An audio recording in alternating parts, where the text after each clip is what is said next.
Now, first welcome back. And in the last two videos, I told you something about the rules for the sale of goods cross-border within the EU. And the first alternative was applicable if the transaction can be treated as an intra-community acquisition on the one side and an intra-community delivery on the other side. The second alternative was the second best solution for that set of transactions from the perspective of the legislator. That was called the distance selling scheme or arrangements. And now we have shortly to speak about what happens as a kind of default option or default solution for those cases which remain, which cannot be treated under solution number 1 and 2. Well, it's ridiculously easy and it will be very quickly explained. So this video will be a rather ridiculously short one. Oh my God, one should never try to pronounce words like these. Well, the first and interesting thing is to understand the background of solution number 3. Well, the best solution was we have a cross-border sale. So we have the seller in the one country usually, and we have the country of destination, and here we have a buyer.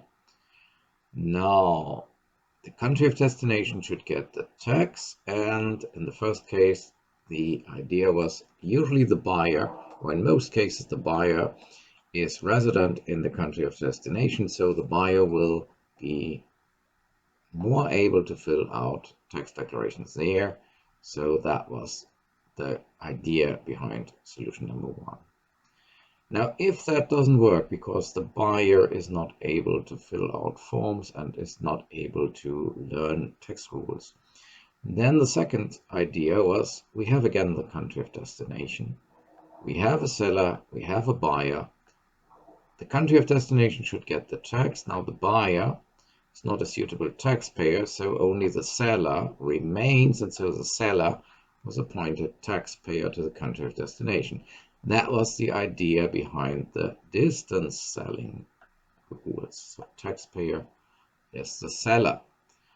Now, if that doesn't work, let's have a look. We have now the country of destination, and we have seller and buyer.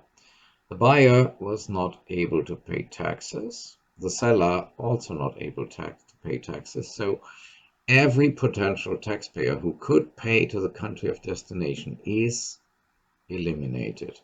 Seller not able to act as a taxpayer, buyer not able, so this is evidently gone. Country of destination can no longer obtain the tax. So the evident next solution is that the seller pays to the country of origin. And this is indeed what is the main idea behind default option. You just treat the cross-border sale from one EU state to another as an inland case in the country of origin. So no tax exemption, nothing. The regular tax of the country of origin is taken because that's better than if no state ever takes the tax. So what follows from that? How is that applied and when? Third alternative can only apply if you have a private customer, and mostly it applies if the private customer goes shopping in the country of the supplier, of the seller, buys goods there and brings them home himself. Now, this alternative leads to a very interesting effect under a theoretical aspect. The taxation now doesn't happen in the country of destination, but in the country of origin. And now from our very, very first lectures, you know that the paramount principle for value-added tax and all indirect taxes must always be tax neutrality, neutrality for competition. Now, this is no longer granted if you have taxation in the country of origin. So the default option here, solution number 3 here, automatically leads to a distortion of competition. That entails some necessary consequences. First, this third option should be restricted absolutely to those cases where no other solution can be established, because it's a breach of the system. The distortion of competition can even have grave effects. Imagine that you are a customer from Denmark, and now the customer from Denmark can, just by going to the shop of a foreign entrepreneur and carrying things home himself, either go to a Danish shop and they are paid 25%, or go to a German shop, cross the border, and they are buy at the German tax rate, or go to a shop in Luxembourg and they are buy at the Luxembourgish rate, 17%. This makes sure that the VAT system there can no longer work in a neutral way. The only thing which makes it sustainable or tolerable is that for a person in Denmark, crossing the border and going to Luxembourg is probably combined with high travel costs, so that in practice only a few people will cross the border in order to save VAT. However, in zones near the border, the effect, if there are two member states which have strongly deviating tax rates, the effect will be can be felt probably. So there will be distortions. Now, what effectively can at least restrict the problem is if you oblige all member states to have minimum tax rates. So for that reason, the EU directive says the standard rate for value-added tax in the EU must at least be, at the moment, 15%. Already for a long time that has been 15%. Otherwise, by lowering the VAT rate below that percentage, one member state could outbid other member states strongly. Let's say Germany goes down to 10% VAT. That would probably undercut all Danish suppliers in a zone, let's say 100 kilometers near the border, because then taking your car, traveling to a German shop beyond the border, making all your purchases for next week or next month, and then going home would probably pay off. So it's absolutely vital that the effect is restricted and that therefore you have minimum tax rates. Interestingly, at the moment, the minimum tax rate is 15%, and I believe the lowest tax rate which can be found in the EU at all is 17. I'm not sure here, but you see, one could even perhaps increase the minimum tax rate without doing any harm to the member states. So at the moment, evidently, it would be possible for member states even to lower down the rates a bit without getting into trouble with EU law. However, as the highest rate at the moment is 27%, the spread between the potential lowest rate and the highest one is still enormous.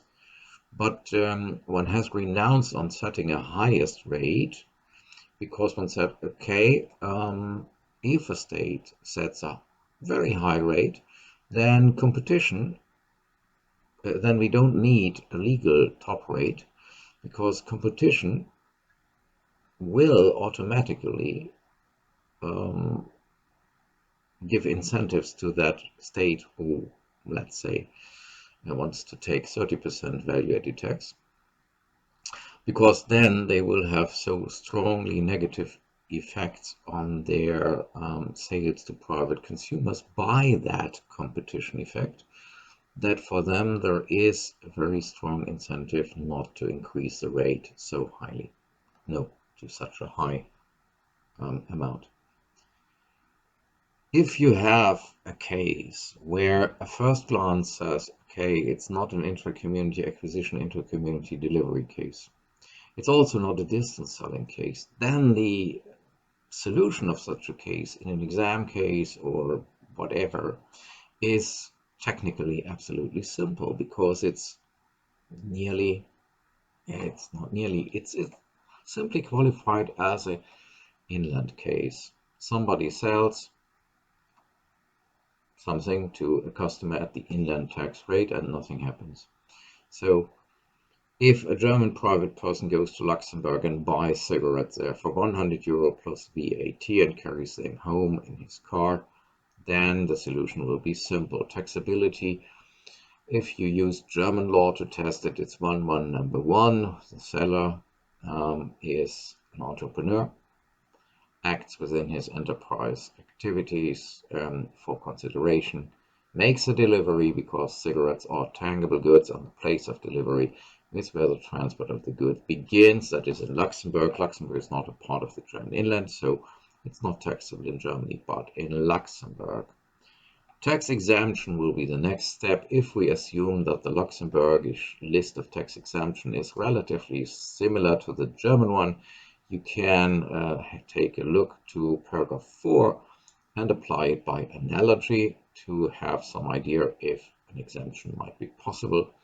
And there will be no tax exemption for inter-community delivery, no export, nothing else, especially not intra-community delivery exemption, because that requires that the customer were an entrepreneur or a half entrepreneur, and so the case will be treated as Luxembourg's inland case. Distance selling also does not come into the question, because, as you see, customer brought the things home himself. Seller doesn't know exactly the country of destination. So the tax base must be the net amount. That's here given as 100 euro in my case description. The tax rate would be the Luxembourgish rate.